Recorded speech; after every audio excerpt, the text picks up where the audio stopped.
കൊടുത്തിട്ട് സങ്കടം പറഞ്ഞപ്പോ എല്ലാം വാരി കെട്ടിക്കോ പോകാന്ന് പറഞ്ഞ് ആ രാത്രി വിളിച്ചോണ്ട് വന്നില്ല നബി തന്നെ.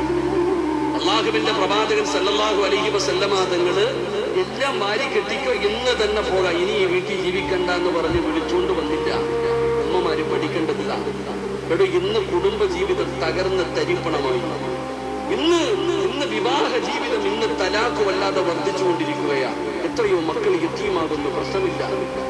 ഇന്ന് കുടുംബ വഴക്കുകൾ നമ്മൾ പലപ്പോഴും ഞാൻ ചിന്തിക്കാറുണ്ടോ, ഇന്ന് ഏറ്റവും കൂടുതൽ ഭാര്യയും ഭർത്താവും പിരിയാനുള്ള കാരണം എന്റെ പ്രിയപ്പെട്ടവരെ കുടുംബക്കാരാണ്. അവർക്ക് ഒരുമിച്ച് ജീവിക്കണമെന്ന് ആഗ്രഹമുണ്ടെങ്കിലും കുടുംബക്കാരെ സമ്മതിക്കൂല. ഈ അടുത്തുണ്ടായ ഒരു അനുഭവം, ഒരു പെണ്ണ് കുളിക്കാൻ വേണ്ടി പോയപ്പോൾ സോപ്പ് കൊണ്ടുപോകും, കുളിക്കും, ആ സോപ്പ് തന്നെ തിരിച്ചു റൂമിൽ കൊണ്ടുപോകും. ഇത്രയേ ഉള്ളൂ. ആ പെണ്ണ് കുളിക്കാൻ നേരത്ത് സോപ്പ് കൊണ്ടുപോയി കുളിക്കും, കുളി കഴിഞ്ഞിട്ട് തിരിച്ചു വരുമ്പോ ആ സോപ്പ് എടുത്തുകൊണ്ട് റൂമിൽ കൊണ്ടുപോകും.